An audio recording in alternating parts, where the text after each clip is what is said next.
우리 함께 보실 하나님의 말씀은 에베소서 6장 17절 한 절 말씀입니다. 구원의 투구와 성령의 검 곧 하나님의 말씀을 가지라. 아멘. 오늘은 드디어 하나님의 전신갑주 6가지 중 마지막 성령의 검까지 이르게 되었습니다. 여기까지 오늘하고 수고들 많으셨습니다. 그렇지만 우리가 또한 이런 기회도 없을 것 같습니다. 이 중요한 전신갑주 하나하나를 이렇게 자세하고 정확하게 또 배울 수 있었던 것에 대해서 감사합니다. 여러분도 그러시죠? 네네. 자, 성령의 검입니다. 여러분, 이 검이라는 무기는 나머지 5개하고 어떤 차이가 있습니다. 어떤 차이가 있을까요? 예, 그렇습니다. 공격이 가능한 무기죠. 물론 나머지 갑주들도 뭐 방패나 이런 것도 방패를 팍 밀치면서 적을 뭐 공격할 수도 있겠고, 이 군화 밑에는 무거운 징이 박혀 있는 그런 거잖아요. 이 발로 상대방을 가격을 해서 발차기나 그렇게 가격을 하는데 사용할 수도 있겠지만 이건 다 꼭 필요할 때만 그렇게 하는 것이고 본래 용도는 공격이 아닙니다. 그런데 이 검만이 공격용이에요.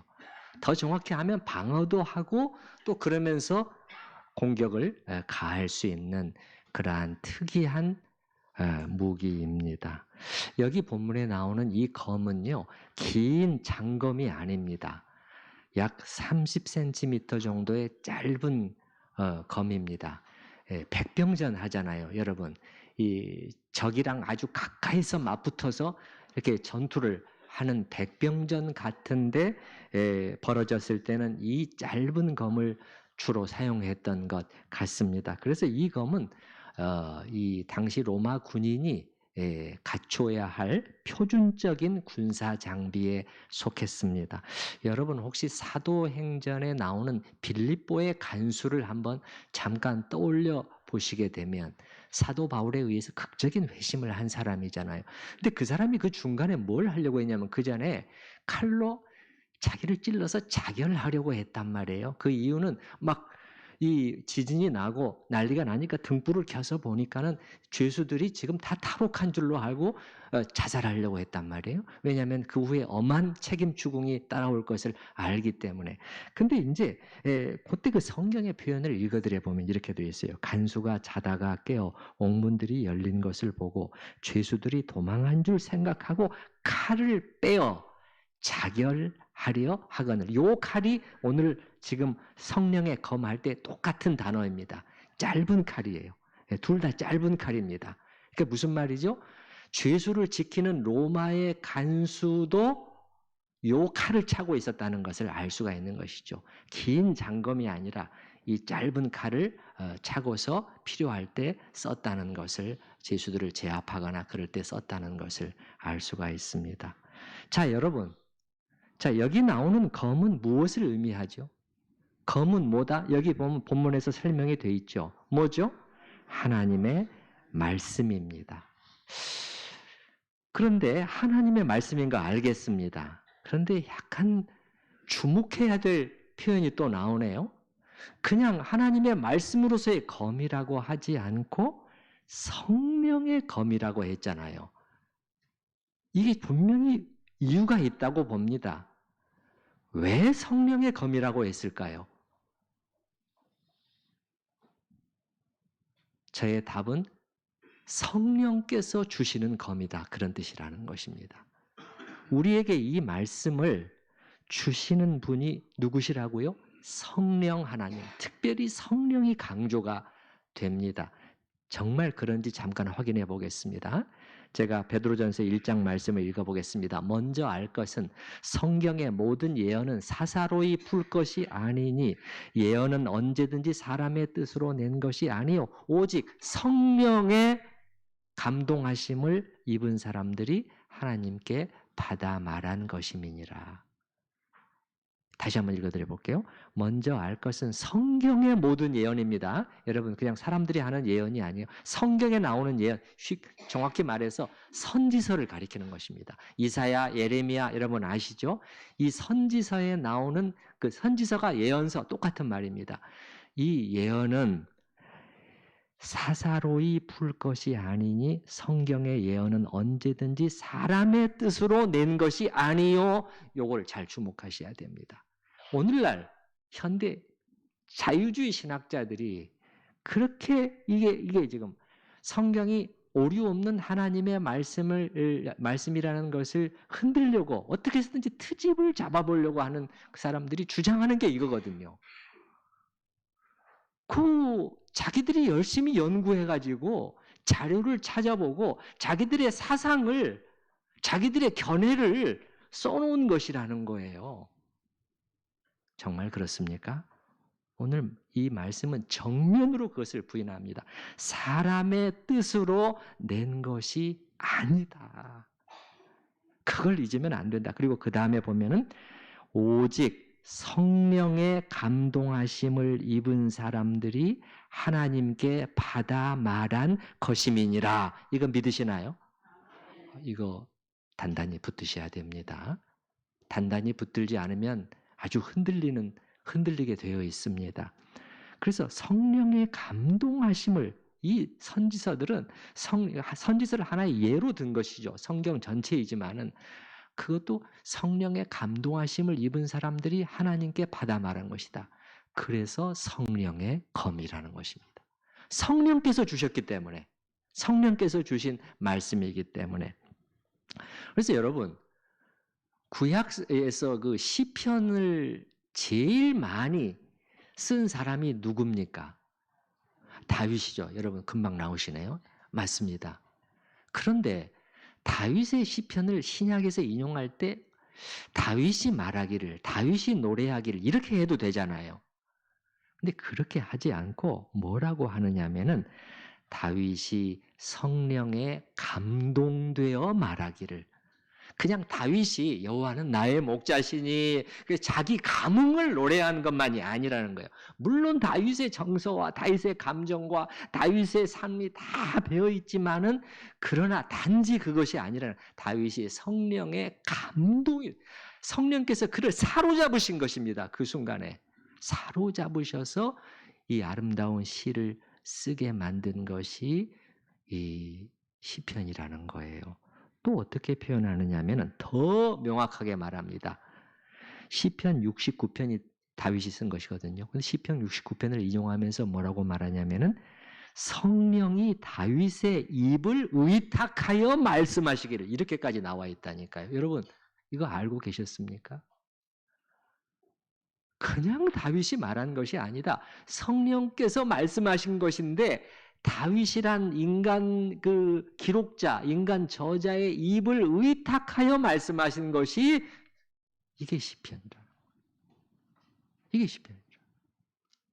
이사야서도 마찬가지예요. 이사야서 6장을 인용하면서 뭐라고 말하냐면은 성령이 선지자 이사야를 통하여 너희 조상에게 말씀하신 것, 이렇게 말한다니까요. 단지 이사야가 자기 생각을 막 말한 게 아니고 성령이 이사야를 통하여 너희 조상에게 말씀하신 것, 이게 이사야서라는 거예요. 아주 명백합니다. 아주 명백해요. 이제 왜 하나님의 말씀을 성령의 검이라고 하는지 아시겠죠? 예, 그래서 성령께서 다 사람들이 썼습니다, 여러분. 뭐만 빼놓고? 십계명 하나만 빼놓고는 전부 다 사람들이 썼습니다. 수많은 사람들이 기록했습니다. 각양각색의 사람들이 썼습니다. 지식이 높은 사람도 있었고 낮은 사람도 있었습니다. 다 사람들이 썼다고 해서 이 현대 신학에서 자꾸 그걸 문제 삼으려고 하는데 성경은 너무도 명백하게 말씀합니다. 사람들이 썼지만은 그들을 감동하시고 주관하신 분은 성령이셨다.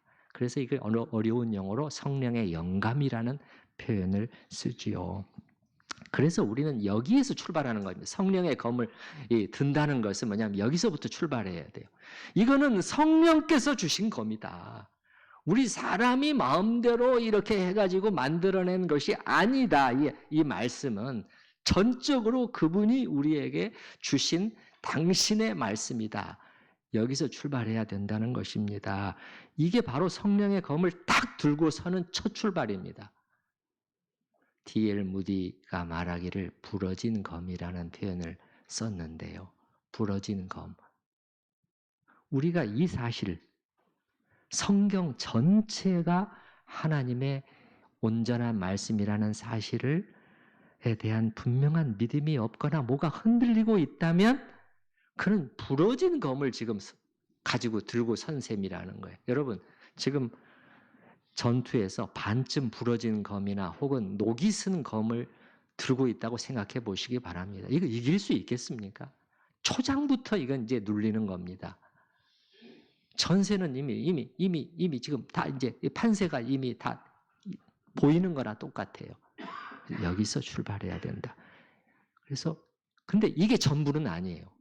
성령께서 주시는 겁니다. 성령께서 주신 말씀이다.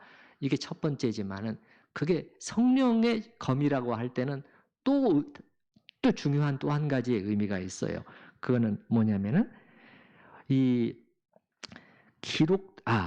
죄송합니다. 제가 그 부분은 조금 이따 말씀드리고, 그래서 방금 첫 번째 그 부분을 조금 더 말씀을 드리겠습니다. 이게 기록된 말씀 자체가 성령의 검이기 때문에 이 말씀 자체에 능력이 있습니다. 아시겠습니까? 자, 이게 또 중요해요. 히브리서 4장 12절 말씀을 읽어드리겠습니다. 하나님의 말씀은 살아있고 활력이 있어 좌우의 날선 어떤 검보다도 예리하여 혼과 영과 및 관절과 골수를 찔러 쪼개기까지 하며 또 마음의 생각과 뜻을 판단하나니. 뭐가? 하나님의 말씀이. 그러면 여러분, 하나님의 말씀이 혼과 영과 관절과 골수를 찔러 쪼개기까지 한다는 것은 실제로 하나님의 말씀이 우리 인간의 육체에 들어가서 그렇게 다 이렇게 쪼개낸다, 그런 뜻이 아니라 이게 뭐예요? 혼, 영, 관절, 골수, 이건 다 뭡니까? 보이지 않는 가장 깊은 인간 속에 자리 잡고 있는 거잖아요. 그런 것처럼 하나님의 말씀은 어떤 능력을 가지고 있냐면은 인간 내면에 가장 깊숙한 곳, 가려진 곳, 숨겨진 부분까지를 찾아 들어가서 착착착 갈라낸다는 거예요. 예, 이런 능력을 가지고 있다는 것입니다. 그래서 이 기록된 말씀 자체가 성령의 검입니다, 여러분. 그래서 우리가 복음을 전하고 안 믿는 사람들에게 신앙에 대해서 얘기할 때도 이 말씀을 인용하면서 사용하면서 하면 효과가 있습니다. 그 말씀 자체가 우리의 지혜로 설명하는 것도 필요하지만은 때로는 답이 좀 난감할 때는 말씀을 그대로 읽어주는 거예요. 그게 이상하게 그의 속에 그 능력으로 역사를 합니다. 그러려면 어떻게 해야 되겠어요? 말씀을 많이 여러분이 또 암송하고 있어야 되겠죠. 우리는 언뜻 성령 충만, 성령으로 뜨겁게 막 이렇게 되면은 이게 성령으로부터 직접적인 뭔가 것을 직접적으로 자꾸 받는, 그게 더 중요한. 그리고 성경책은 덜 좀 이렇게 멀어질 것 같이 생각되지만은 사실은 정반대입니다. 진짜 성령으로 충만한 사람들이 있잖아요. 가짜 말고 진짜 성령으로 충만한 사람들은 그 무엇보다도 성경을 찾고 성경을 가까이 하게 됩니다. 자, 예수님을 한번 생각해 보십시다. 예수님께서 40일을 공생의 사역을 시작하시면서 40일을 금식하신 후에 성령으로 충만해지셨습니다. 그 다음에 어떻게 됐습니까? 마귀에게 시험을 받으려고 광야로 나가셨잖아요. 마귀가 3가지 공격을 해왔습니다. 그때 예수님께서 어떻게 응답을 하셨죠? 자기 말로 다 응답을 하셨나요? 아니에요. 기록되었으되 3번 다 합니다. 어디서? 구약의 신명기 말씀에서 딱딱 집어가지고 반격을 하셨습니다. 마귀가 꼼짝 못하고 그대로 물러가 버렸습니다. 무슨 말입니까? 진짜 성령 충만한 사람은 이 성경을 최고로 중시하면서 가까이 하게 됩니다.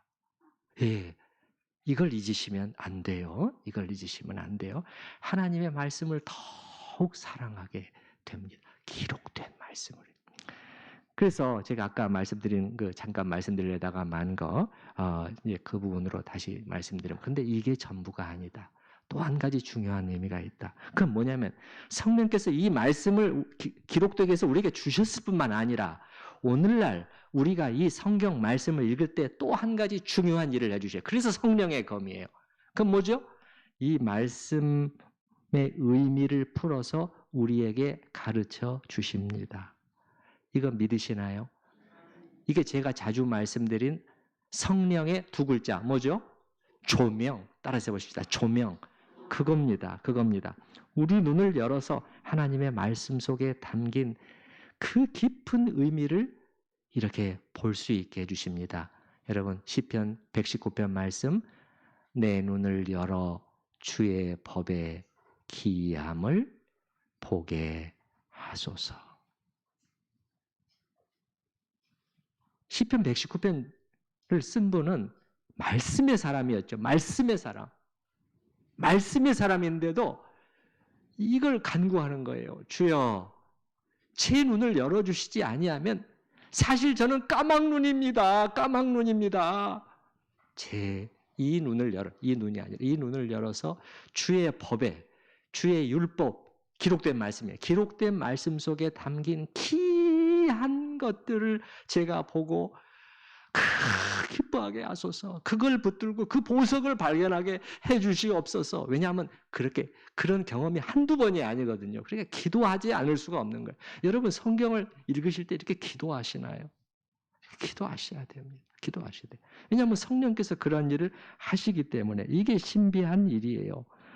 성경은 성령께서 가르쳐 주실 때 우리가 그 뜻을 제대로 알 수 있습니다. 이게 없으면 아무리 똑똑한 사람, 위대한 학자, 천재라고 할지라도 성경을 제대로 알 수가 없습니다.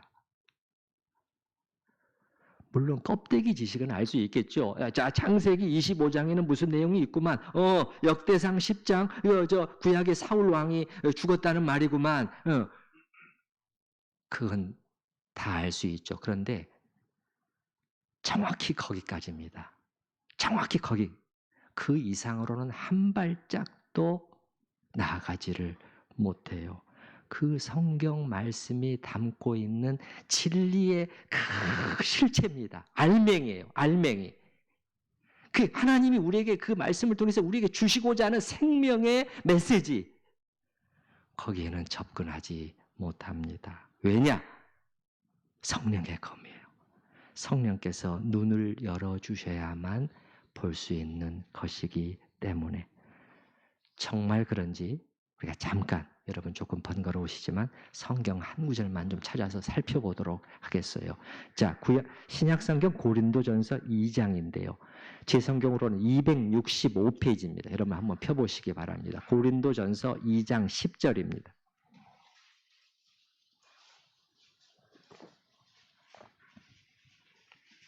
고린도전서 2장 10절 265페이지. 고린도전서 2장 10절부터입니다. 네, 찾으셨나요? 10절. 오직 하나님이 성령으로 이것을 우리에게 보이신 거예요. 우리가 그냥 잘나서 똑똑해서 성경을 알 수 있게 된 거 아닙니다, 여러분.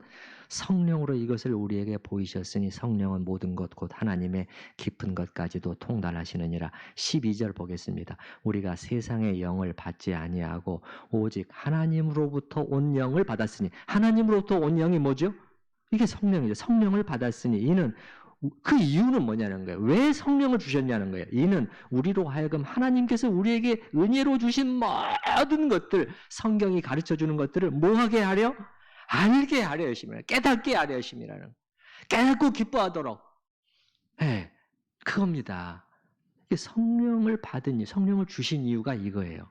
13절 우리가 이것을 말하거니와 사람의 지혜가 가르친 말로 안 한다는 거예요. 똑똑한 사람들이라고 해서 뭐 되는 게 아니라는 거예요. 성경에서는 다르다는 거예요. 다른 책들은 다 괜찮아요. 이 세상에서 다른 책들은 아무리 어려운 책이라도 천재들은 착착착착 다 그냥 이해하고 금방 알아냅니다. 성경은 안 돼요. 사람의 지혜로 되는 것이 아니라 오직 성령께서 가르치신 것으로 하니, 이게 조명입니다. 조명. 영적인 일은 영적인 것으로 분별하느니라. 14절은 같이 읽어봅니다. 육에 속한 사람은 하나님의 성령의 일들을 받지 아니하나니 이는 그것들이 그에게는 어리석게 보임이요 또 그는 그것들을 알 수도 없나니 그러한 일은 영적으로 분별되기 때문이라. 육에 속한 사람은 다른 말로 하면 성령이 없는 사람이잖아요, 여러분. 그렇죠? 그 사람들 어떻게 되는 거예요? 이것들이 그에게는 다 어떻게 보입니까? 어리석게 보인다는 거예요. 아이고, 이게 뭔 말이야? 아이고, 이게 말이나 돼? 이렇게 나올 수밖에 없게 된다는 거예요. 어리석게 보여요. 또 그는 그것들을 알 수도 없다. 그 십자가의 비밀을 그들은 도저히 그 안으로 들어가지를 못해요. 그러한 일은 영적으로 분별되기 때문이에요. 이게 성령께서 하시는 일입니다. 그래서 성경이 성령의 검이기 때문에 이런 일이 생기는 것입니다. 성령만이 풀어주실 수 있는 검이, 성령께서 주셨을 뿐만 아니라 그걸 풀어주시는 분도 성령이시고, 그래서 성경의 해석자가 사실은 성령이시다, 이렇게 말을 합니다. 해석자가. 이제 이런 것들을 우리가 다 이제 배웠는데, 성령의 검이라는 것이 무슨 뜻이라는 걸 확인했는데, 그러면 다시 생각해 봐야 될 점이 있겠습니다. 이 치열한 영적 전투의 현장에서 우리가 취해야 될 6가지 갑주 중에서 이 마지막으로 다루게 된 이 검이 유일하게 무슨 무기다? 공격용 무기라는. 여러분, 이거 그냥 넘어가면 안 되겠습니다. 맨 마지막에 나왔지만은 이거 외에는 공격으로 지금 쓸 수 있는 게 없어요. 네. 매우 중요합니다. 여러분, 방패는 딱 갖추고 들고 서 있는데 이 검이 지금 없어요? 그러면 어떻게 지금 할 겁니까? 그냥 계속 막으면서 뒤로 물러서야 되겠죠. 이거 너무 힘듭니다. 이거 너무 힘들어요. 네. 그래서 우리는 이 검으로 상대의 공격을 막아낼 뿐만 아니라 이 악한 자를 공격해서 찌르고 또 물리치고 또 도망가게 할 수 있는 것입니다. 도망가게. 아니, 도망갑니다, 실제로. 야고보서 여러분 말씀에 보면은 마귀를 대적하라. 그리하면 너희를 피하리라 되어 있잖아요. 피한다는 게 도망간다는 것입니다. 다른 거는 방패지만 검을 착 들이댈 때 마귀가 피하게 되는 것이죠. 여러분은 이렇게 하고 계시나요, 지금? 마귀가 다가와서 공격을 시도할 때 날카로운 역습으로 물리쳐 내는 실력이 있습니까? 평소에 하나님이 주신 이 검입니다. 이 검이에요. 검을 다 비유적인 표현이에요. 잘 갈고 닦고. 그 다음에 또 어떻게 해야 되겠어요? 여러분, 검술을 연마해야 되지 않겠어요? 아니, 무협지 같은 표현이 자꾸 나오지만, 이게, 여러분, 이게 보검이다. 이거 보검. 너무너무 좋은 검이다. 다 뒤쪽에다가 모셔놔요. 한 번도 안 씁니다. 그러면 필요할 때 이 말씀의 칼을 잘 휘두를 수 있겠냐는 거예요. 불가능합니다. 불가능해요. 그래서 이게 저의 지금 중요한 지금 고민입니다. 우리 성도님들과 함께 고민해야 될 부분이에요. 자, 오늘 아주 좋은 설교를 들었네요. 그래서 성령의 검이라는 게 그런 거군요. 참 멋있네. 불신자들은 성경을 봐도 그 의미를 알 수 없다고요. 성령이 없기 때문이라군요. 이제 알겠습니다.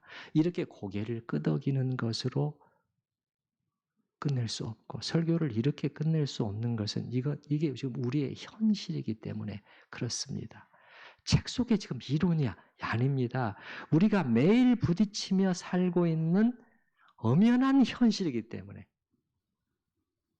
앞에서 보았듯이 원하든지 원하지 않든 간에 우리는 영적인 전투의 현장 한가운데 서 있습니다. 맞습니까? 지금 화전이 날아다닙니다. 불화살이 날아다녀요. 그거 한 대 잘못 맞으면 몸에 불이 붙는 상황입니다. 여러분, 정말 예기치 않은 순간에요. 날아온다니까요.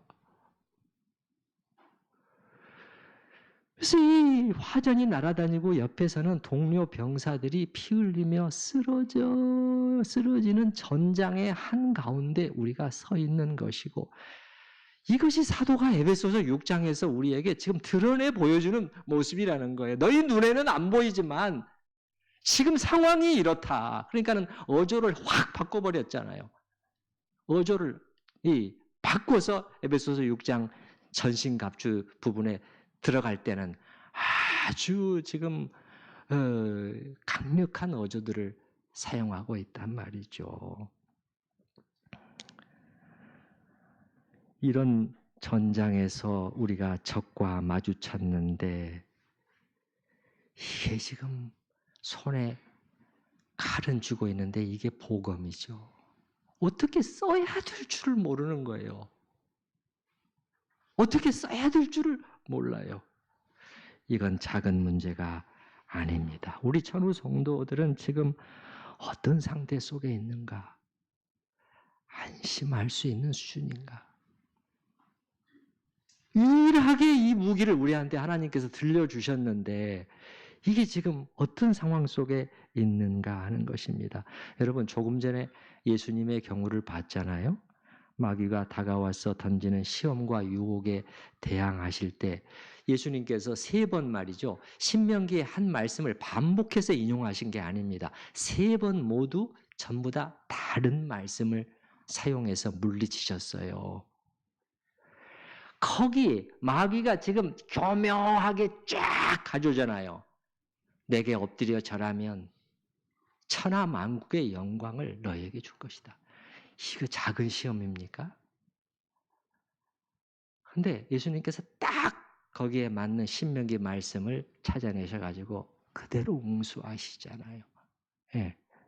이게 성령의 검을 휘두르시는 것입니다. 휘두르신 거예요. 근데 뭘 말해주는 겁니까? 예수님께서 신명기 전체를 꿰고 계셨다는 거예요. 통달하고 계셨다는 것입니다. 근데 하나님의 아들이기 때문에 그냥 태어나면서부터 그냥 쫙 이 속에 들어있는 겁니까? 인간 예수, 하나님이시지만은 또한 인간, 지혜와 지식과 키가 자라가셨습니다. 언어도 배우셨습니다. 성경을 열심히 공부하시고 외우신 것입니다. 그래서 이 중요한 순간에 사용하신 것이죠. 여러분의 상황은 어떻습니까? 아니, 지금 예수님이 지금 이렇게 하셨는데, 아이고, 나는 그냥 괜찮아. 이 우리가 어떻게 그렇게 말할 수 있을까요? 혹시라도 여러분이 이런 가운데 있지는 않은지, 여러분에게 임하는 크고 작은 시험들에 이 삶이 정말 삶이 우리를 가만 놔두지를 않는데, 그런데 그 예수님처럼 승리하는 것이 아니라 반대로 연패라면, 연패가 되어 있다면, 그렇다면 왜 이렇게 되고 있는지 한번 생각해 봐야 되지 않을까요? 어쩌면 여기서부터 문제가 있지 않는가? 하나님의 말씀 자체, 말씀에 대한 관심 자체가 없는 것은 아닌가? 여러분 어떻습니까? 하나님의 말씀에 대한 이게 관심이 있으신가요? 여러분? 예. 아멘 해주신 분들 정말 감사합니다. 네네. 힘이 됩니다. 저는 지금 제 견해를 말씀드리고 있는 게 아니에요. 여기 에베소서 본문에서 유일한 공격 무기가 하나님의 말씀이다. 이렇게 말씀하고 있다면 이거 정말 이게 중요하구나. 그래서 여러분은 지금 이 아침에 자신이 정말 이 성령의 검으로 잘 무장되어 있는가 하는 점을 점검해 보시라는 것입니다. 이렇게 무장이 되려면 뭐냐? 먼저 하나님의 말씀에 관심을 가지고 가까이 해야 되는 거예요. 가까이. 너무 멀어져 있다면 이게 지금 성령의 검을 지금 쥐고 있지 못하다는 그 현실입니다. 제가 전에 신학교 교수로 있을 때 여러 교회들에 가서 말씀을 전하는 일이 있었는데 그 교회에 따라서 말씀의 훈련이 잘 되어 있는 교회하고 그렇지 못한 교회가 이렇게 좀 차이가 있는데 어떤 교회는 예배 전에 막 찬양을 나와서 하고 막 그냥 악기가 동원이 되고 아주 뜨거운 것 같고 막 손을 들고 막 그냥 어떤 경우는 펄쩍펄쩍 뛰면서 막 찬양을 하고 막 그러는데 이런저런 순서가 끝나고 설교가 시작되면은 이렇게 무슨 뭐 예화를 들고 뭐 재미있는 얘기를 할 때는 괜찮은데 이 말씀 속으로 조금만 들어가서 생각을 해야 되는 그런 부분에 이르게 되면 눈동자들이 벌써 풀리기 시작하고 막 졸고 그냥 주의가 산만해지는 거예요. 그러면 이제 이 설교자가 굉장히 힘들어지는 거죠. 아이고 이 교회는 안 되겠네. 이거 빨리 간단하게 끝내야 되겠다. 이제 이렇게 되는 것이죠. 그런데 어떤 교회는 말씀이 선포되기 시작하면은 오히려 교인들의 눈빛이 살아나고 쫙 집중해 오는 거예요. 그러면 이게 힘이 나는 거죠. 준비하지 않은 말씀까지 막 나오고 성령께서 역사하시는 걸 느낄 수가 있어요. 예. 저는 우리 천우교회가 정말 이 두 번째 교회와 같기를 간절히 원합니다. 네. 제가 그간 8년 가까이 이를 위해서 애써 왔는데 진전이 있었을까요? 진전이 있었을까요? 조금 전에 그 첫 번째 교회 있잖아요. 사람들은 바글바글해요. 근데 뭡니까? 이게 어린 교회예요. 어린 교회인 거예요. 유치원생들로 가득 차요. 영적인 유치원생들이 꽉 차 있는 교회. 여러분, 그런 교회 원하시나요? 전 정말 그런 교회 원치 않습니다. 1000명을 줘도 놉니다, 저는. 단 100명이 있어도 정말 이 어른들, 영적으로 성숙한 교회여야 돼요. 예. 그래서 제가 한번 그냥 간단히 체크 질문 하나 드려보겠습니다. 성령의 검과 관련해서 여러분이 영적으로 어떤 상태에 있는지를 한번 체크해 볼 수 있는 질문이에요. 최근 6개월 동안 여러분이 말씀을 통해서 은혜를 체험한 일이 있었습니까? 여러분 기도나 찬양이나 그런 거 말고요. 이 말씀을 통해서입니다. 이 하나님의 말씀을 통해서 여러분에게 뭔가 감동이 쫙 오거나 아니면 그 말씀이 자기에게 진한 여운과 달콤함으로 여러분에게 계속 남아있거나 혹은 말씀을 통해서 찔리고 각성함을 받고 영혼이 새롭게 되는 그런 일이 있었습니까? 여러분이 아멘 또 나오네요. 너무 감사하네요.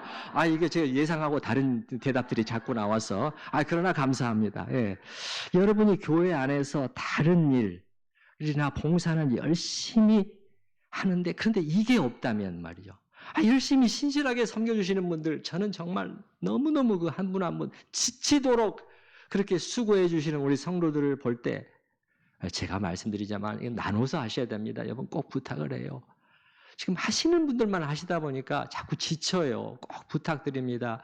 이 일을 나눠서 같이 짐을 지시기 바랍니다. 근데 이렇게 열심히 다 섬기지만은 근데 이거는 없는 거예요. 제가 말씀드린 말씀의 은혜가 지금 그분한테 빠져 있는 거예요.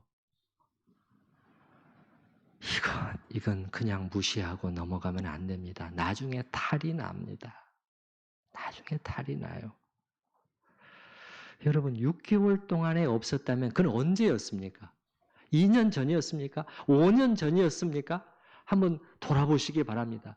얼마나 오래됐을까요? 만약에 5년 전이었다면 그때 임했던 여러분에게 임했던 그 말씀의 은혜 그 달콤했던 그 기억, 여러분에게 삶의 힘과 활력을 공급했던 그 은혜가 유지되지를 못하고 사라져버린 이유는 또 무엇일까요?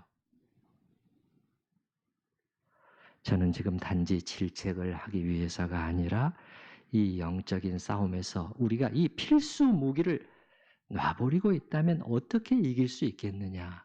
오늘의 주제는 그것이기 때문에 이 질문을 던지고 있는 것입니다.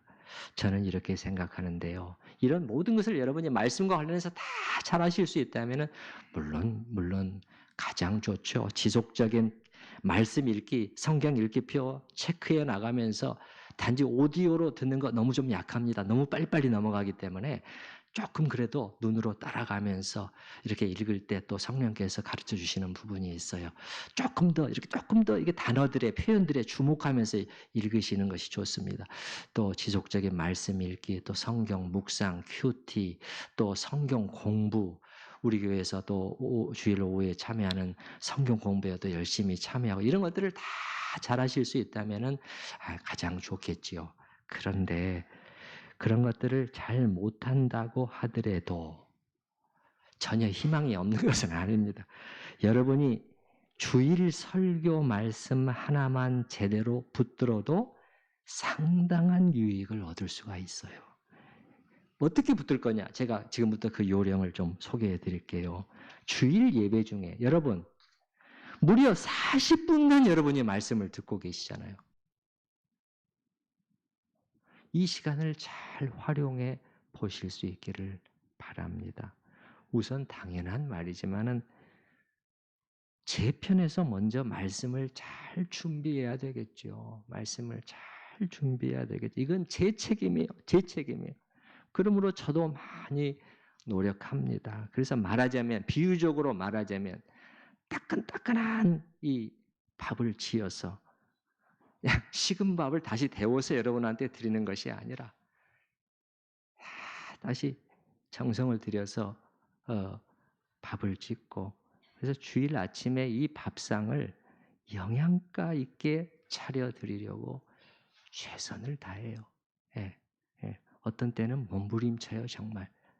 그리고 하나님께서 말씀을 공급해 주셔야 이게 가능한 일이기 때문에 참 기도하고 말씀을 공급해 주신 것에 대해서 무릎을 꿇고 감사하면서 이렇게 이 사역을 진행하고 있어요. 그런데 준비하는 저뿐만 아니라 말씀을 듣는 여러분도 해야 할 일들이 있어요. 설교 말씀을 통해서 여러분에게 은혜가 공급이 되고 그래서 주일에 들은 이 말씀의 검으로 무장해서 한 주간 살아갈 수 있으려면은 여러분이 편에서도 해야 할 일이 있는데 세 가지만 제가 말씀을 드릴게요. 첫 번째는 사모함입니다. 사모함이에요. 여러분 예배 때 말이죠. 조금만 좀 일찍 오셔서요. 10분 내지 15분 정도 일찍 오셔서 예배를 위한 마음의 준비를 하시기 바랍니다. 우리가 전에는 앞에서 이렇게 찬양 인도를 하고 그랬지만은 지금은 그렇게 안 하잖아요. 조용히 반주만 하는 이유가 뭐냐? 예배의 준비를 안 하는 것입니다. 이 예배 속에서 내가 어떻게 하나님께 초점을 딱 고정시켜서 우리 하나님을 내가 높일 수 있을 것인가? 어떻게 존귀케 해드릴 수 있을 것인가?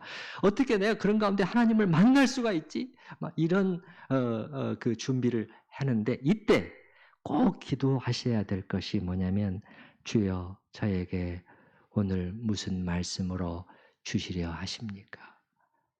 기대입니다. 기대를 하셔야 돼요.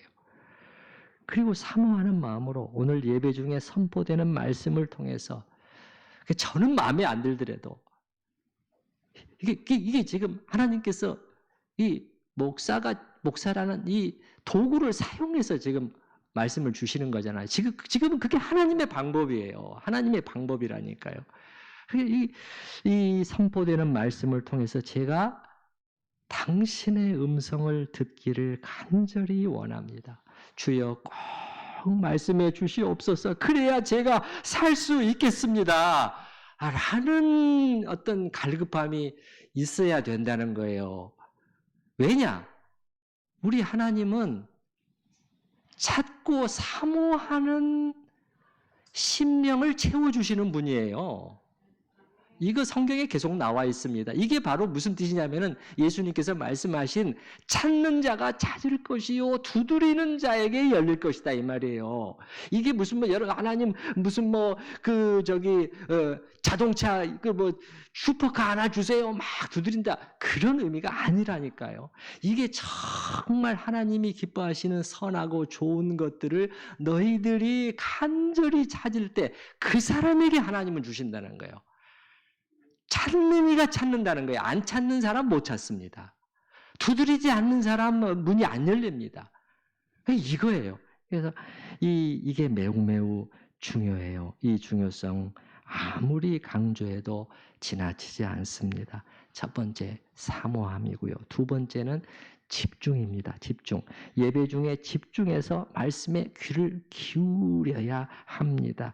자꾸 딴 생각하시지 말고요. 조금만 집중하기 힘들어지면은 그냥 금방 포기해 버리시는 분들이 있어요. 우리의 지금 연세 그거하고 무관하지는 않습니다. 그러나 그만큼 여러분 너무너무 중요한 시간이니까 그래도 조금 더 노력을 하시기 바랍니다. 말씀의 흐름을 잘 따라가려고 노력을 하시기 바랍니다. 그런데 어떤 때는 이 몸의 상태 때문에 집중을 잘 못하시는 경우도 있어요. 이게 사실입니다. 그래서 주일 예배를 위해서 자신의 신체적인 리듬을 잘 조정하는 게 필요합니다. 그래서 주일 예배 요 시간 뭐 9시 예배든지 자기가 또 11시 예배를 들으면 11시 뭐 1시간 뭐 1시간 10분, 15분, 20분 요때 최상의 컨디션을 여러분이 해야 됩니다. 최상의 정신적이고 육체적인 컨디션으로 딱 준비해야 돼요. 왜냐? 우리가 하나님께 가장 좋은 것을 드려야 되잖아요. 맞습니까? 여러분 구약에서 제물을 말이죠. 흠 없는 것을 드려야 돼요. 흠 있는 걸 드리면 안 됩니다. 하나님을 모욕하는 것입니다. 가장 좋은 것을 하나님께 드려야 됩니다. 우리도 마찬가지예요. 나의 가장 좋은 상태를 주일 예배에 드려야 됩니다. 예배 중에 또 이렇게 자꾸 조시는 분들도 있는데 물론 제 설교가 좀 지루해서 그러신 분들도 있겠지만 주일 오후 예배 때 조는 거는 제가 아주 100% 이해를 하지만 아침부터 또 조는 거는 조금 생각을 해봐야 돼요. 뭔가 이유가 있습니다. 뭔가 이유가 있어요. 새벽에 일찍 일어나가지고 막 여러 가지 활동들을 해서 나는 한 10시쯤에는 졸린다. 그러면 이거 어떻게 피하겠어요? 조절해야 됩니다. 주의를 위해서는 조절을 해야 돼요. 이게 두 번째 집중이고요. 세 번째는 마음을 여는 것입니다. 선포되는 말씀에 대해서 마음을 열 수 있어야 됩니다. 이것이 미치는 영향이 생각보다 크더라고요. 마음을 닫고 있는데 말씀을 통해서 성령의 은혜가 임하기는 매우 어렵습니다. 잘 안 일어납니다. 그래서 목사가 좀 마음에 안 들더라도 요때만은 여러분이 마음을 여셔야 돼요. 활짝 열수록 좋아요. 먼저는 하나님께 말씀을 열어야 됩니다. 이 말씀을 우리에게 주시는 성령 하나님이죠. 하나님을 향한 그 믿음과 사랑으로 여러분의 심령을 먼저 채워야 됩니다. 하나님의 인격에 대한 신뢰잖아요. 그 하나님을 향한 사랑으로 마음을 채운다. 이게 마음을 여는 거예요. 빼꼼하게 여는 것이 아닙니다. 활짝 열어야 됩니다. 주님에 대한 서운함이나 그런 거 다 내려놔야 됩니다. 그 인간적인 그런 것들이에요. 내려놓고 열고 그리고 선포되는 말씀에 대해서 마음을 열고 좋은 마음으로 받으려고 애써야 됩니다. 이 세 가지가 필수고요. 여기에 더할 수 있다면 두 가지만 더 간단히 말씀드리고 마치겠습니다. 네 번째는 메모입니다. 설교의 모든 내용을 다 기록하려고 하실 필요는 없다고 봅니다. 될 수 있으면 듣는데 딱 집중하시는 게 좋아요. 그러나 정말 마음에 다가온 내용이 있으면 잠깐 이렇게 단어 한두 개라도 이렇게 중요한 포인트라도 기록해 놓으시면 도움이 됩니다. 마지막 다섯 번째는 복습입니다. 복습.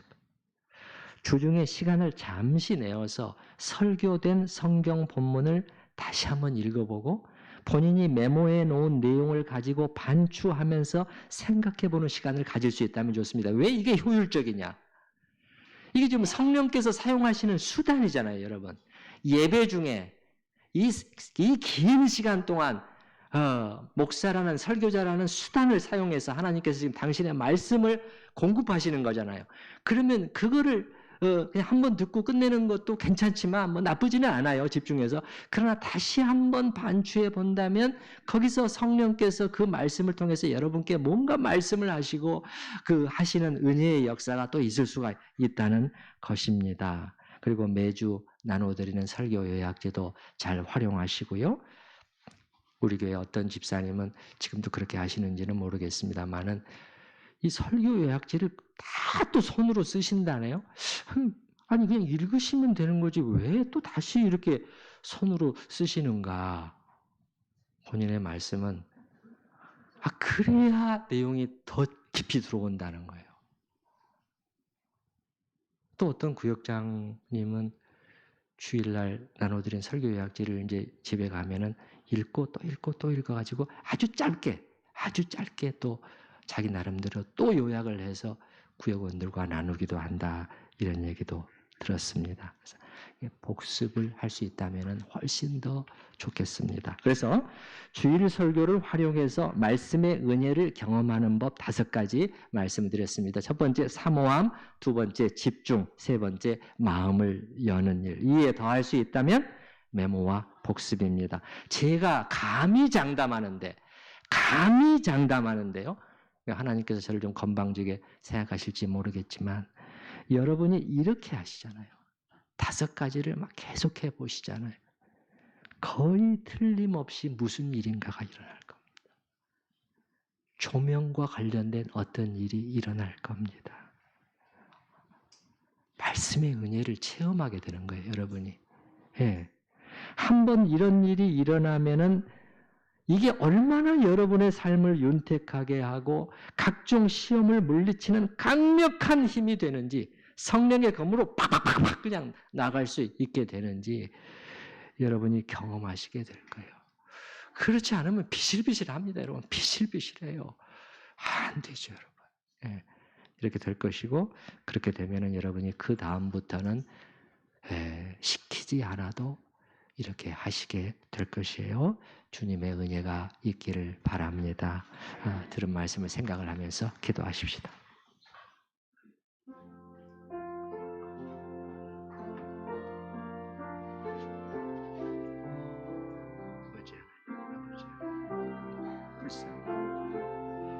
주여 말씀을 먹어야 돼요. 아버지 하나님, 아버지 하나님, 성령의 검이라는 이 사실을 가만히 여기지 않게 주시옵소서. 창고에 넣어두고 있지는 하나님의 말씀을 가까이 하시고 주여 열심히 잘 사용하는 우리 성도들이 되게 하여 주시옵소서. 주님의 말씀 단단히 세워지는 어린아이들이 아니라 이 어른들로서 주님을 섬기는 그런 장성한 교회가 될 수 있도록 주여 주시옵소서.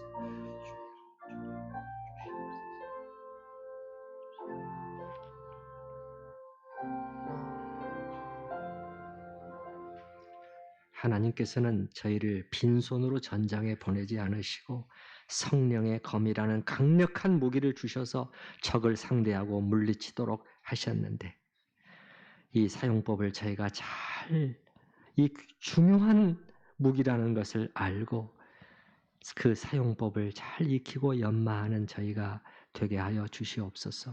무엇보다도 하나님의 말씀에 대한 주님 기도합니다.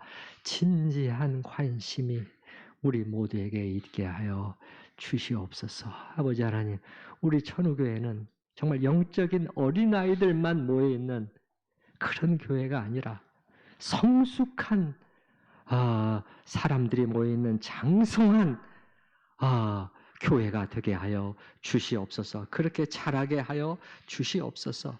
이런저런 일들은 열심히 하고 뛰지만은 말씀을 통한 은혜는 공급받지 못하고 있는 이 안타까운 일들이 지속되지 않도록, 계속되지 않도록 저희를 일깨워 주시옵소서. 특히 주일 예배 중에 주일 예배를 통해서 하나님께서 말씀의 은혜를 주시고자 주님은 계획하고 계시온데 이 일을 위해서 우리가 어떻게 할 수 있는가를 생각해 봤사오니 주님 시작하게 하여 주시옵소서. 그렇게 해서 맛보게 하여 주시옵소서. 하나님이 찾는 자에게, 사모하는 자에게 과연 그 조명의 일을 그냥 아까워하시는 분이 아니시라는 것을 우리에게 정말 주고 싶어 하시는, 좋은 것을 주고 싶어 하시는 우리 자비의 하나님이시라는 것을 알고 그 일을 시작하게 하여 주시옵소서. 예수님의 이름으로 기도하옵나이다. 아멘. 찬송가 203장 4절은 빼고 1, 2, 3절 같이 찬양하시겠습니다.